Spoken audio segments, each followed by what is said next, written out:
ఇరుముడి movie అయితే చాలా అంటే చాలా బాగుంది. And father and daughters emotional scenes కానీ ఆ బాండింగ్ కానీ సూపర్ వర్కౌట్ అయినాయనే చెప్పొచ్చు మూవీలో అయితే.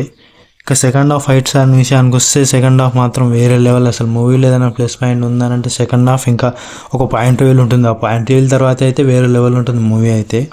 ఇంకా క్లైమాక్స్ అయితే చూసినంతసేపు అసలు ఎవరు ఊహించారని చెప్పొచ్చు. ఇంకా క్లైమాక్స్ అయితే వేరే లెవెల్ రైటర్ అని చెప్పొచ్చు. డైరెక్టర్ శివ అయితే డైరెక్షన్ అయితే వేరే లెవెల్ ఉంది. ఫస్ట్ హాఫ్ నుంచి సెకండ్ హాఫ్ దాకా. ఇంకా పాయింట్ రివీల్ తర్వాత వేరే లెవెల్ ఉంటుంది. అండ్ ఫ్యామిలీ ఆడియన్స్కి కానీ మాస్ ఆడియన్స్కి కానీ ఒక ఫుల్ ఎంటర్టైన్మెంట్ మూవీ అయితే తీసినని చెప్పొచ్చు. ఇంకా రవితేజ అన్న కెరియర్లో ద బెస్ట్ మూవీ ఏవైతే ఉన్నాయో అందులో ఇరుముడి మూవీ కూడా ఒకటి. ఇక స్టోరీ విషయానికి వస్తే మనం ట్రైలర్లో చూసింది ఒక విలేజ్లో జరుగుతున్న క్రైమ్స్లో హీరో ఇన్వాల్వ్ అయిన తర్వాత ఏం జరుగుతున్నది అనేది స్టోరీ.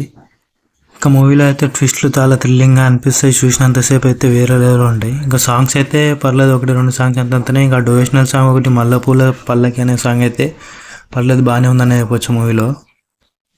ఫస్ట్ హాఫ్ నుంచి క్లైమాక్స్ దాకా అయితే ఫాదర్ అండ్ డాటర్స్ ఎమోషనల్స్ మస్తు ఉంటుంది సినిమాలో. అండ్ రవితేజకి ఆ నక్షత్ర అనే అమ్మాయికి అయితే అసలు వేరే లెవెల్ యాక్టింగ్ అనే చెప్పొచ్చు ఇద్దరిది. రవితేజ అన్న కెరియర్లో ద బెస్ట్ మూవీలో ఇది కూడా మంచి మూవీ అనే చెప్పొచ్చు. ఇంకా మాల తర్వాత హీరో ఆ మూవీలో మాల వేసుకున్న తర్వాత కొన్ని సీన్స్ అయితే లిటరల్లీ చూసినంతసేపు అయితే ఇంకా చూడబుద్ధి అవుతుంటుంది మూవీ అయితే. ఈ మూవీ అయితే మొత్తం డివిజనల్గా కాకుండా క్రైమ్ అండ్ థ్రిల్లర్ యాక్షన్ మూవీతో మస్తుంది. చూసినంతసేపు పర్లేదు, ఫ్యామిలీతో కూడా చూడొచ్చు. అండ్ చూసినంతసేపు అయితే ఫ్యామిలీకి అయితే ద బెస్ట్ మూవీ అనే చెప్పొచ్చు ఫ్యామిలీతో చూసినంతసేపు అయితే. ఇంకా మూవీలో ఒక పాయింట్ రివీల్ తర్వాత అయితే స్టోరీ మొత్తం ఒక పీక్స్లోకి వెళ్ళిపోతుంది. ఇంకా సెకండ్ హాఫ్లో climax and second half main plus point మూవీలో అయితే. ఇంకా ఫ్యామిలీతో చూడనీకైతే ద బెస్ట్ మూవీ ఇది. మూవీలో బీజిఎం కానీ యాక్షన్ సీక్వెన్సెస్ కానీ ఇంకా ఫైట్ సీన్స్ ఇంకా విలేజ్ బ్యాక్గ్రౌండ్స్ కానీ చాలా అంటే చాలా బాగున్నాయి.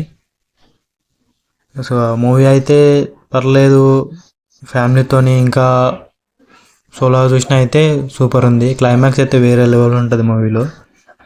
చూసినంతసేపు చాలా అంటే చాలా బాగుంది. ఎక్కడ కూడా బోర్ అని లాగ్ లేకుండా అంటే పర్లేదు, ద బెస్ట్ మూవీ అనే చెప్పొచ్చు రవి అన్న కెరీర్లో 2026లో అయితే ఈ మూవీ తప్పకుండా చూడండి.